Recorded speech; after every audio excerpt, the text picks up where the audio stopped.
business must be based on growth and profit, else it will die. But if a business is based solely on growth and profits, then it also shall die, for it no longer has a reason for its existence.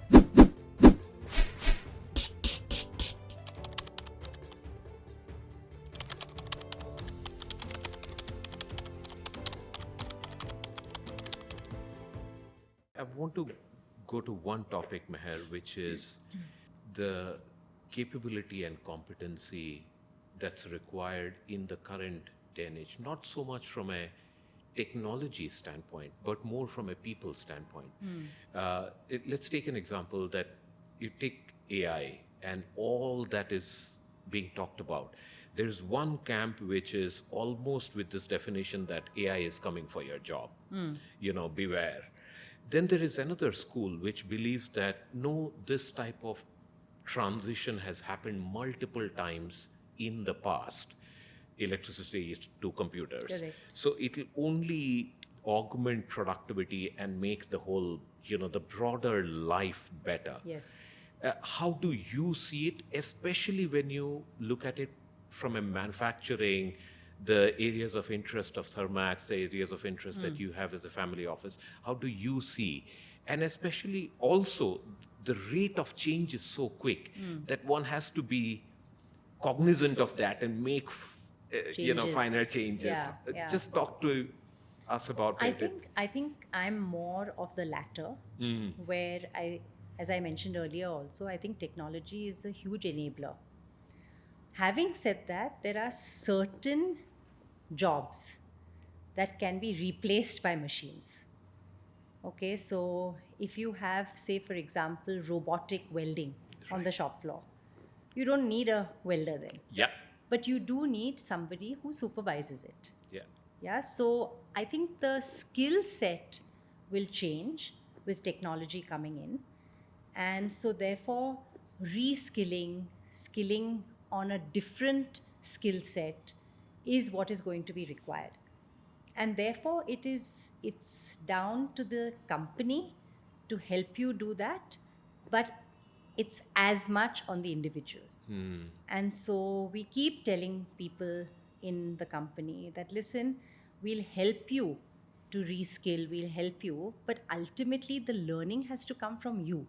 The enthusiasm to do something different and to be good at it. Because if you're not good at it, obviously that doesn't help. Yeah. And so I think it's almost like a 50-50. The company can take it up to a certain point, but I think the individual will have to step up, and make it happen. Yeah. And you're absolutely right in terms of the agility. In India still, I think when you look at the return on investment on a lot of these, when we look at robotics on the shop floor and things, it's still, the return still is a while away. Why? Because of the cost of our people. Our people are very cheap, or comparatively cheaper than the West. Yes. And but I think we also push people to look at it's not just the people cost, it's quality that would be that much better, it's safety that comes in, so it's many of the other parameters that we need to also look at when we are considering investment in technology. Almost adjacent topic that I wanted to spend a little time on is growth. I'm sure over these years, decades, you would have had opportunities where as a group, as a family, you could have invested, but I think you've been very, very focused and stay away from what, as they say, not growing for the sake of growth. Could you just go slightly deeper on that? Both Anu, you and Meher, how have you dealt with that?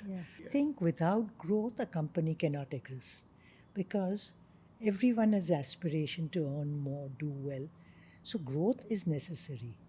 But what kind of growth? Cancer is also growth. I mean, I don't want a cancerous growth which is going to harm me.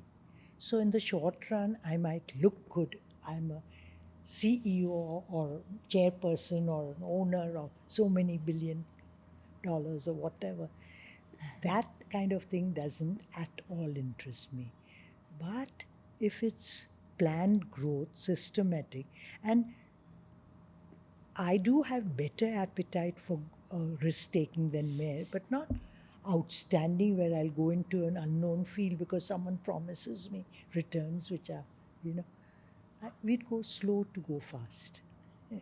That's my philosophy. Yeah, yeah. Meher. Yeah, for me, I completely agree with Anu. I think top line for the sake of top line and sometimes share price. This absolute obsession with the market cap that people have. I don't know. It doesn't gel with me. It doesn't sit with me.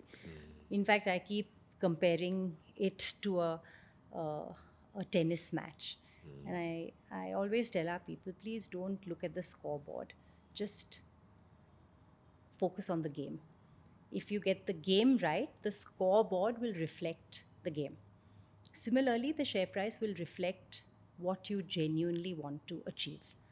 So, focus on what we want to do for our customers, for every stakeholder.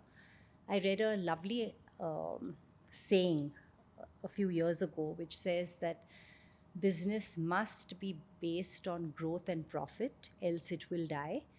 But if a business is based solely on growth and profits, then it also shall die, for it no longer has a reason for its existence. Interesting. So I think of course you need top line, of course you need bottom line, but I think business is about so much more. Yeah. It's about every stakeholder, it's about your customer, it's about your community, it's about the people beyond the people on our payroll.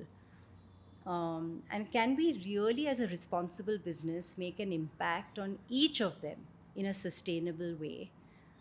Then business becomes fun.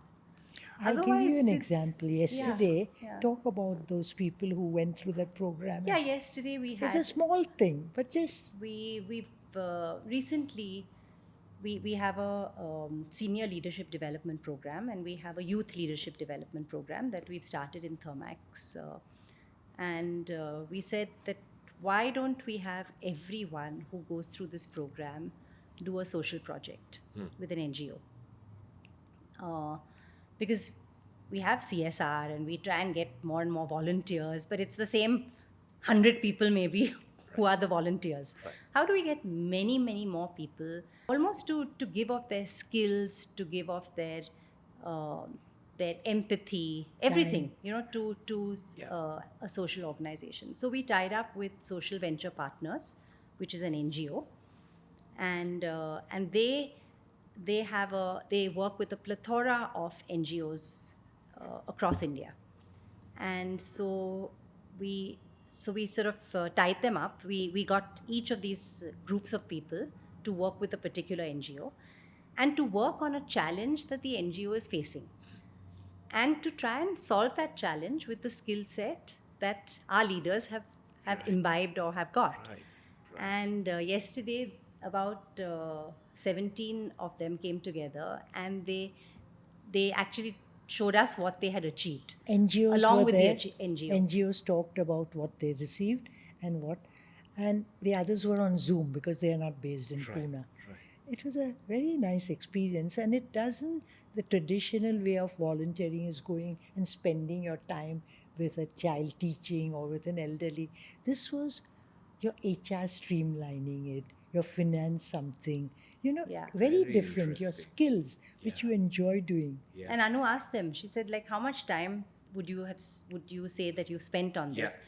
And they said, honestly and truly, we didn't calculate the time. It's, am I giving the outcome Yeah. that the NGO really Is- wants, is yeah. looking for? Yeah. Which was so nice, so it was really not about the time. And I think that is so meaningful. And they've got so excited about doing this now. They don't have to do it, the project, but they'd like to. They like And to That's continue. what is. Yeah. That's what Actually is. solving a real problem that they are Yeah, facing. yeah. That's where the real value add Exactly. comes from. Correct. There is no faking that. It's real. The origin is very good. Applicability, implementation is very good.